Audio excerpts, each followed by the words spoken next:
speaking of, Yeah. mukhang, so ito nagpa-poll ako, no?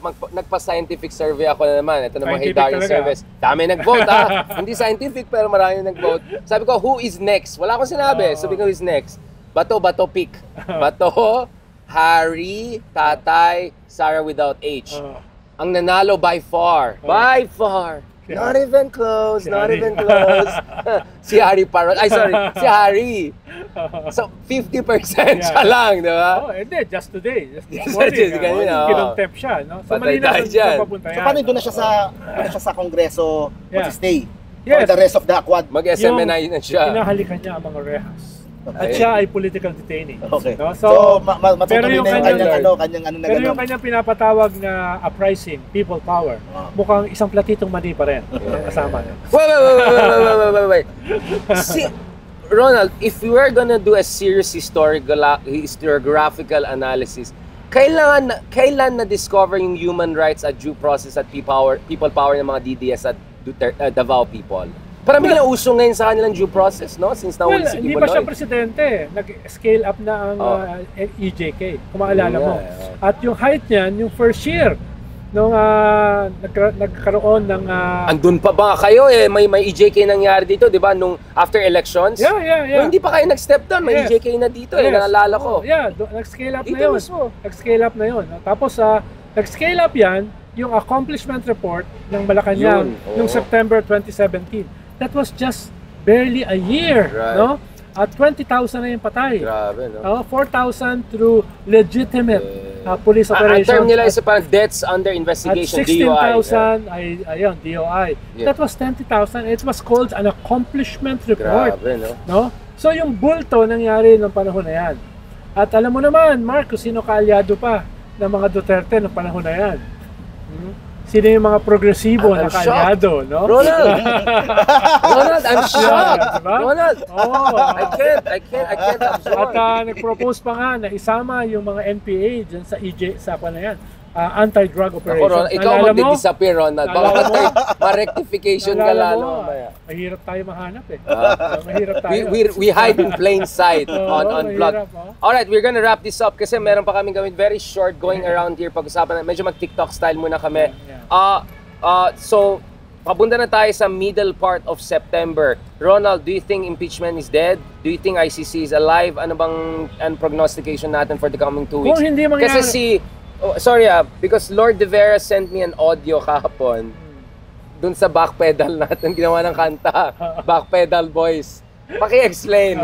Sagot natin si Lord De Vera. Ano? Hindi ko na panood eh. Meron siyang sinend sa akin. Akala ko, sabi ko, anong link to? Baka troll yan. Hindi, ang sabi ko kasi ay, kung hindi mangyayari ang impeachment next week, after na yan ng midterms. Yun. At after ng midterms, magbabago na yung numero sa Senate. Ngayon kasi 3 to 4 lang ang magdedepensa kay Sara sa Senate for conviction, no? Tsaka iba may kailangan sa gobyerno kasi tatakbo sila. Yes, yung mga Cayetano leverage, nasa administrasyon na ngayon, yung mga Villar nasa administrasyon na ngayon. But after, tapos may parating ka na ICC. Pero after the midterms, magbabago ang complexion dahil ang tutok na dyan is 2028.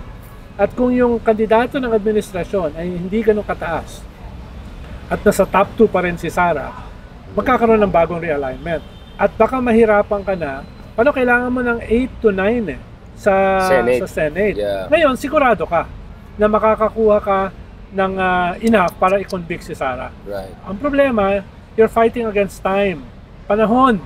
At kung nangyari yan, first week of September, doable. Pero ngayon kasi, nangangalahati na September, wala pa. Ang nag-iingay lang si Trillanes. No? At tayo. Oo. So, wala. next week, it's too late. Yeah. Ikaw, Mark, sa tingin mo, at the end of the day, BBM is still BBM in a sense na kulang talaga sa... I mean, yung tatay niya maraming ginawang masama. We can see the victims. I don't mean it in that way. I mean it in terms of... Kasi, di ba yung sabi ni Waldo Emerson, if you strike at the king, make sure, di ba, you finish the business. Otherwise, kung bumalik yan, yari ka, yayarihin sila. Regicide. Oo, Mark. Ikaw, Mark, anong... Sa tingin mo, ano... in terms na to? Napanood nyo yung kay kay Christian Esguerra kagabi, yung interview kay Hindi ako Trillanes? nanonood ng kabilang channel kasi nasa healthy competition mode kami. Ikaw naman, napaka-sensitive naman. Sensitive naman yung tanong mo. Joke lang, Sorry, joke sorry, lang. I said the C word. Ako Ayun. nga, ako Joke lang. natipitik pag tumatawid ako Oy, sa hindi kabila. si Christian. Ang dami ko tinatawiran na channel, yun ang problema. Oy, nag-comment si Christian naman, sabi, ano sinasabi ni Ronald? Doon sa isang ano natin, sabi ko, ayan, sinisiraan ka. You were saying, Yun, so kaibigan natin yan si so boss. sa interview kagabi, sinabi ni With Trillanes to, di ba? oo. Tinatag pa ako eh. So sinabi ni Trillanes na kung walang congressman ang magpa-file in the coming days ang sinabi siya na magpa-file. Yun. Yun. So definitely. So ako Mukhang mangyayari yan, merong magpa-file ng By Friday. in the coming days So it would be next week. So kasi malamang yung interview was kagabi, Wednesday night. So siguro bibigyan niya na ilang araw yung Monday mga siguro, congressman. Monday. Oh. Kung may magpa-file, siguro Monday, Tuesday or Wednesday, one of those days, siya na naman yung magpa-file. Si Franz Castro kahapon, sabi niya, bukas din kami kung gusto mag-petition. We can do it in their behalf. So, mukhang may nagvo-volunteer ng iba na parang walang gumagalaw Kung walang ano. Parang mahirap makasama ni Trillanes yung kaliwa. Yun that would be the ultimate horseshoe, di ba? Right wing, military, tapos Pero left hindi wing. dapat si Franz Castro yung yung dalawa siguro nila. Dami ron eh. Kung meron man sa Dami, kanila. Kasi kung si Dami Franz, ron. yun na naman, same narrative na naman yung ihirit ng kabila na I think, convicted, ganyan. Actually, isa lang ang kailangan to endorse. Isa Yun lang. nga, I think no one wants to be the tall grass eh. Baka Kasi pwede- yayarin ka ng buong Baka pwede si DF. Yun. Oo. Yun Si lang. DF ang mag-yakwan. Sino? Isa naman yung nandun sa gitna. No? Kailangan lang niya ayusin yung kanyang grammar. Tsaka yung kanyang Jinglish. Jinglish. Sino to? Pato, Wala lang. si Ay, DF. wala. Si Wala Dan akong- Fernandez. Okay. Wala akong alam dyan. Mababas na naman tayo ng show natin. Yung papakinggan ko siya. Kaibigan ko si DF. At yung papakinggan ko siya, may murder niya Jinglish language. Hindi, pero ito sa akin last na lang. Magaling Yung mag-jingle. interview ni Sara, dun sa kung saan inatake na niya si Romualdez, inatake na niya si Zaldico. So ano na, yan na yung mode ni Sara. Pero mahina eh. Pero yung Bratinella, siya pa nagbanggit. Oo. Tatama sa kanya, babanda sa kanya yun eh. Hindi, pero Oo, for some reason, Yeah. parang may dinadaga yung ilang mga Oo. kongresista natin kapag yan na yung ano. So Buti na lang kami ni wait. Big R, hindi kami Oo. dinadaga eh. We're next to Manila City Hall. We didn't discuss Manila at all. Habang Eh, naglalakad. Kinakabahan ba tayo? Yeah, Kinakabahan ba tayo? Sa lakad-lakad. Doon na lang, lakad-lakad. Yeah. Alright guys, Haba thank you na very eh, much. may isang oras na tayo eh. Oo, nagpaparinig na yung isang guest natin kasi papunta sa kabilang channel na kaibigan naman natin.